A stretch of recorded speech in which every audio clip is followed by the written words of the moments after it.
Like করতে হবে না, ভিডিওটা একটু মনোযোগ দিয়ে শুনুন, জীবনে অনেক ভালো হবে। কেউ যদি হিংসা করে তাকে করতে দাও। মনে রাখবেন, হিংসা তারাই করে যাদের যোগ্যতা কম। জীবনে এমন জায়গায় পৌঁছাও যেখানে লোকে তোমাকে ব্লক নয় সার্চ করবে। কখনো রাগের মাথায় কোনো সিদ্ধান্ত নেবেন না। খুশির সময় কাউকে প্রতিশ্রুতি দেবেন না, তাহলে দেখবেন জীবনটা খুব সহজ হয়ে গেছে। সূর্য ডোবার সময় কিছুক্ষণের জন্য আকাশে ভোরের মতো রং দেখা যায়, যাতে মানুষ আশা করে থাকে কাল আবার সকাল হবে। মিথ্যা বলে জিতে যাওয়ার থেকে মিথ্যা বলে হেরে যাওয়া অনেক ভালো। দামি উপহারের চেয়ে সৎ পরামর্শ অধিক মূল্যবান।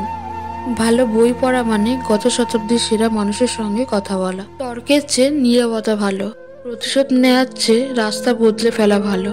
আর স্বার্থপর লোকের পাশে চলার চেয়ে একলা চলা ভালো। ভাগ্য তাদেরই সাথ দেয় যারা কর্মে বিশ্বাস করে, ভাগ্যে নয়। সম্মান, ভালোবাসা, বিশ্বাস এগুলো রাস্তায় কুড়িয়ে পাওয়া যায় না, তা অর্জন করে নিতে হয়। আমি জীবনের বাস্তবতাকে প্রশ্ন করলাম, তুমি এত কঠিন কেন? বাস্তবতা হেসে উত্তর দিল, দুনিয়া সহজ জিনিসের মূল্য দিতে জানে না। ভুল জায়গায় স্যাক্রিফাইস আর ভুল মানুষের সঙ্গে কম্প্রোমাইজ আপনাকে না দেবে সুখ আর না দেবে সফলতা। নিজের জীবনের লড়াইটা নিজেকে লড়তে হবে বন্ধু। জ্ঞান অনেকেই দেবে, কিন্তু সঙ্গ কেউ দেবে না। সমস্যা আর সুখ দুটোই জীবনে থাকবে সবসময়, তাই সুখে থাকলে খুব বেশি উল্লাস করবেন না, আর সমস্যার মধ্যে থাকলে ভেঙে পড়বেন না। জীবন যুদ্ধে হেরে গিয়ে নিজেকে কখনো ব্যর্থ ভাববেন না। চেষ্টা করলে সফলতার শিখরে তুমিও পৌঁছাতে পারবে। শিক্ষক আগে শিক্ষা দেবে, তারপরই পরীক্ষা নেবে, কিন্তু সময়ই একমাত্র যে পরীক্ষা আগে নেবে তারপরে শিক্ষা দেবে। একাকিত্ব তোমাকে জীবনের চরম শিক্ষাটি দেবে, যেটা তোমাকে জীবনের বাকি পথগুলো চলতে সাহায্য করবে। বইয়ের পাতা মানুষকে যা শিক্ষা দেয় তার চেয়ে অনেক বেশি কিছু শিখিয়ে দেয় জীবনের পাতা। হাসতে নিজে শেখো, কারণ কাঁদতে তো সবাই শিখিয়েই দেয়। মানুষ তার জ্ঞানের পরিচয় দেয় তার কথায়, তার যোগ্যতার পরিচয় দেয় তার কর্মে, আর নিজের পরিচয় দেয় তার ব্যবহারে। তুমি যদি সঠিক হও তাহলে তা প্রমাণ করার চেষ্টা করো না, চুপচাপ অপেক্ষা করো, সময় সব জবাব দেবে। তর্কে জেতা বুদ্ধিমানের কাজ নয়, বরং তর্কে না যাওয়াই হলো বুদ্ধিমানের কাজ। সততা খুব দামি একটা জিনিস, সস্তা লোকের কাছে এটি আশাও করবেন না। ব্যর্থ হওয়ার অনেক উপায় আছে, কিন্তু সফল হওয়ার একটাই উপায় হলো চেষ্টা। রূপের ঝলক দিয়ে কী হবে যদি চরিত্র ঠিক না থাকে? আবেগ দিয়ে কী হবে যদি বিবেক না থাকে? শিক্ষা দিয়ে কী হবে যদি ব্যবহারই ঠিক না থাকে? হিংসা করে নিজের ক্ষতি সহজেই করতে পারবে, কিন্তু কোনোদিন নিজের উন্নতি করতে পারবে না। যে মানুষ অন্যের অনুভূতির মূল্য দিতে জানে না, সে কখনো কাউকে ভালোবাসতেও পারে না। কাউকে অতিরিক্ত গুরুত্ব দিলে নিজেই একদিন গুরুত্বহীন হয়ে যাবেন। মানুষ তোমাকে ততক্ষণ পর্যন্ত ভালো বলবে যতক্ষণ তুমি তাদের মন রেখে চলতে পারবে। খুব ভালো থাকুক তারা যারা ভালো থাকার জন্য আমার সঙ্গ ত্যাগ করেছেন।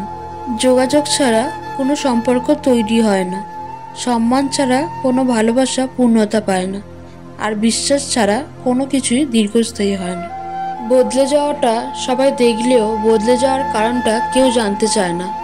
পারফেক্ট সময় আসবে এটা ভেবে বসে থাকবেন না। খারাপ সময়গুলোকে নিজে থেকে পারফেক্ট বানান, তাহলে দেখবেন জীবনে কখনো কোনো কষ্ট থাকবে না। এই জীবনে চলার পথে অনেকবার হেরে যাবে, অনেকবার ক্লান্ত হয়ে যাবে, আবার অনেকবার হারিয়েও যাবে, কিন্তু তুমি পারবে না এটা ভেবে থেমে যেও না। তর্ক করে জিতে যাওয়া হচ্ছে চুপ থেকে হেরে যাওয়া অনেক ভালো, কারণ বুদ্ধিমানেরা পরাজয়ের ভয় করে না, বরং উপভোগ করে মূর্খদের উল্লাস দেখে। মানুষ প্রতিষ্ঠিত হওয়ার পর যে ব্যবহারটা করে সেটাই তার আসল চরিত্র প্রকাশ পায়। জীবনে সফল হতে চাইলে দুটি জিনিস ভীষণভাবে দরকার, জেদ এবং আত্মবিশ্বাস। কিছু প্রয়োজন মেটাতে চাইলে চাকরি করুন, আর স্বপ্ন পূরণ করতে চাইলে বিজনেস করুন। সাকসেসফুল হতে চাইলে কি লাগে? অপমান, খারাপ সময়, হার, প্রচণ্ড জেদ আর আত্মবিশ্বাস, ব্যাস তোমার জয় নিশ্চিত। যদি জীবনে এমন কিছু পেতে চান যা আগে কখনো আপনি পাননি, তাহলে এমন কিছুই করতে হবে যা আগে আপনি কখনো করেননি। কোনো কিছুই অতিরিক্ত ভালো না, হোক না সে স্বার্থপরতা বা ভালোবাসা। অতিরিক্ত স্বার্থপরতা মানুষকে ধ্বংসের পথে নিয়ে যায়।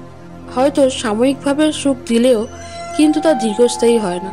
যারা আমাদেরকে ভালোবাসে তাদের অভাবে আমরা কখনো কষ্ট পাই না। আমরা কষ্ট পাই তার কাছ থেকে যাকে আমরা মন থেকে ভালোবাসি। তার অভাবে মানুষের পক্ষে কাউকে পুরোপুরি ভুলে থাকা সম্ভব নয়। হয়তো কয়েক মাস, কয়েক বছর, নয়তো কয়েক যুগ, তারপর হঠাৎ করে আবার তাকে মনে পড়বে। হয়তো 60 বছর পরও আক্ষেপ করে বলবে, আমি এখনো একটা মানুষকে অসম্ভব ভালোবাসি। মানসিক আঘাত হলো খুনি পোকার মতো, উপর থেকে বোঝা যায় না ভিতরে কতটা ক্ষত হয়ে গেছে। সবসময় সমাধান খুঁজতে হয় না, মাঝে মাঝে চোখ দিয়ে তাকিয়ে দেখতে হয় অসহায় সুযোগ নিয়ে কে কেমন রং বদলায়। ভিডিওটা যদি ভালো লেগে থাকে তবে অবশ্যই লাইক, কমেন্ট, শেয়ার করে চ্যানেলটিকে সাবস্ক্রাইব করে পাশে থাকবে। অসংখ্য ধন্যবাদ ভিডিওটা পুরো দেখার জন্য।